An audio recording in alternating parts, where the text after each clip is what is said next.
always wanted to disappear as a photographer. That approach to photography has really informed an aspect of my work now for 40 years.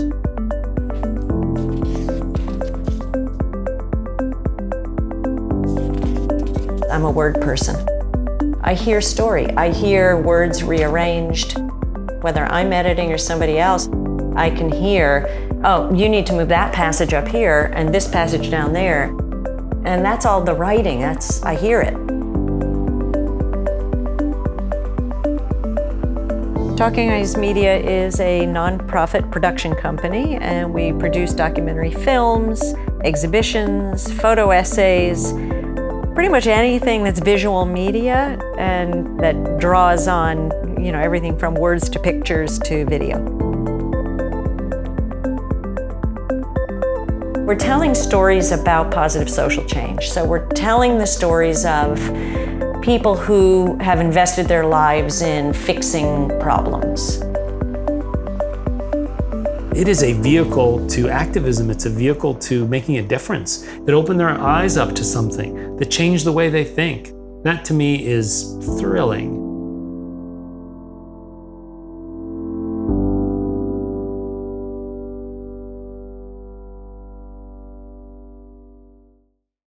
I think I was born a writer. I was always keeping journals as a kid. I loved writing. I always saw it as my main means of expression.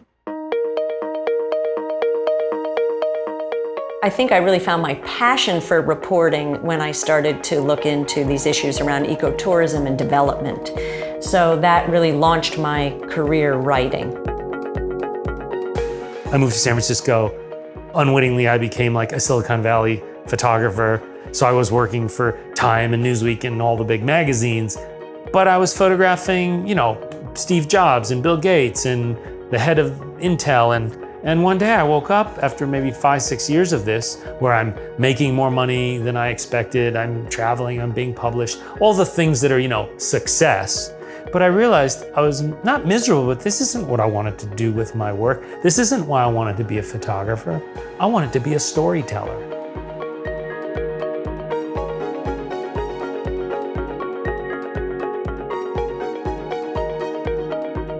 But if I continued on the route I was going, I might be richer today, but I would have completely turned my back on what my true goals were with, in doing this work.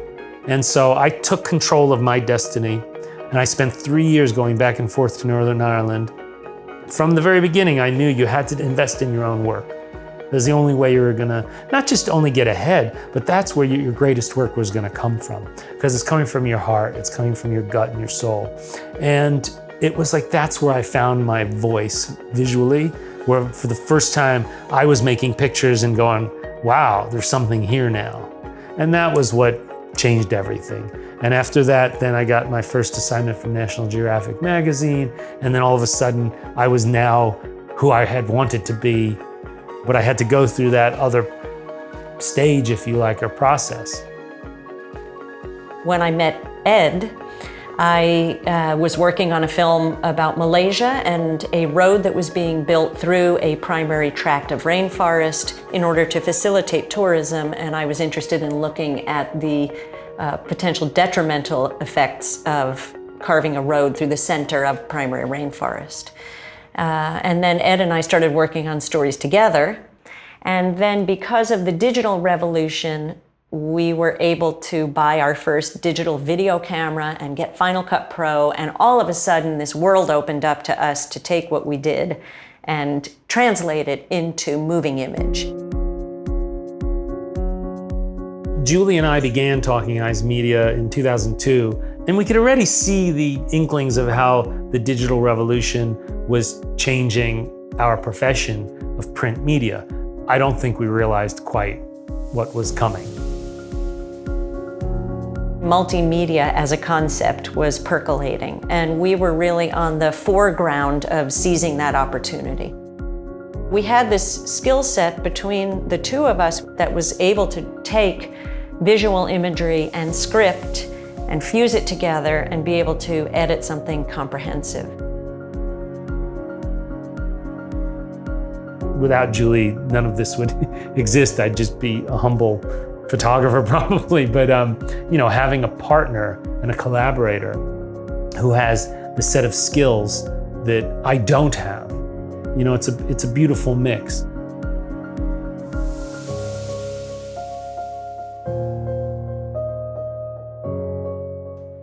We did a long-term project called Aging in America, and that was 7 years of field work looking at stories around what it means to grow old and how society is changing as the demographics change.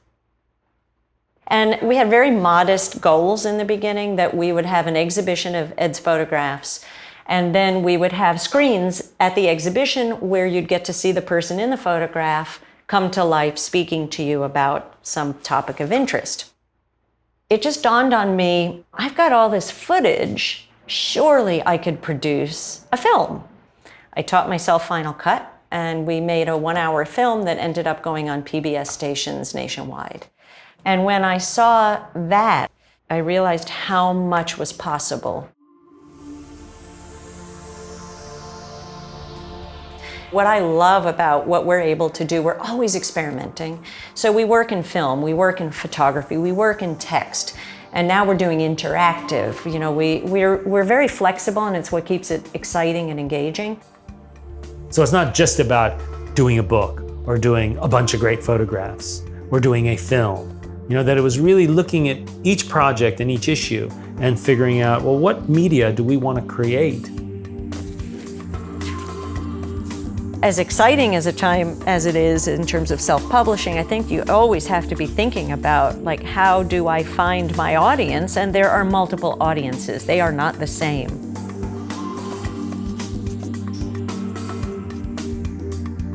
I don't think any of it is ever really far removed from writing.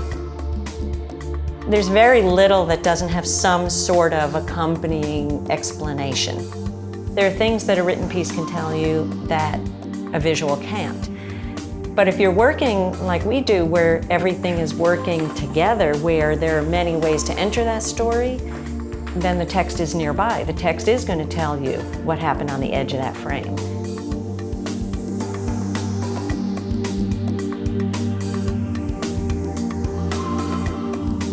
What I've come to understand now, which I didn't at the beginning of my career, was the importance of authorship and having control over your work.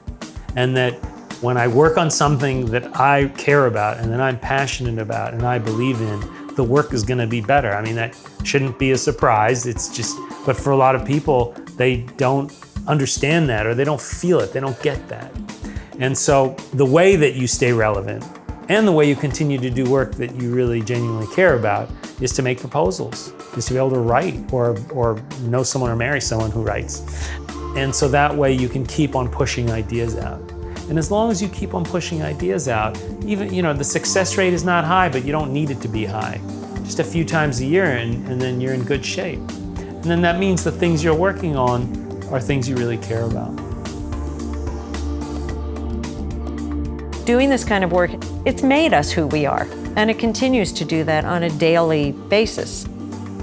I think this work has that potential to make you a better person because it has you constantly challenging what you think you know.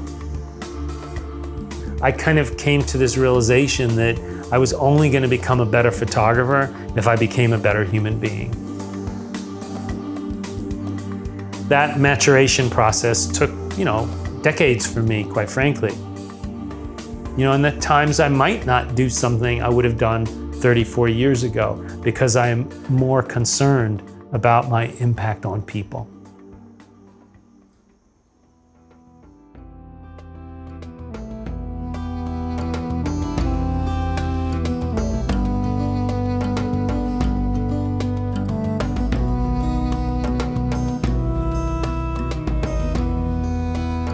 I feel like there's a lot of pain fatigue in the world. And I think there's an opportunity to expose problems while focusing on solutions. So you can do both. And quite frankly, most journalism is around suffering.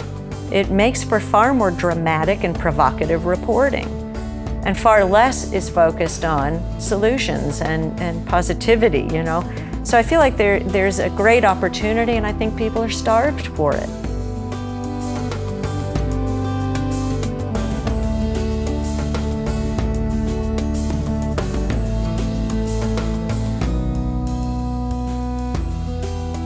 It's so hard to measure how you impact minds. That's the hardest thing. We can measure how many hits you got, you know, how many eyeballs on a broadcast, all that kind of stuff, how many shares. And those things are all great because they're empirical evidence that, you know, something happened. But you don't really know what happened. You don't really know, did somebody, you know, care? Did they take action? So every time I hear somebody took action, that to me that's the real evidence that we succeeded.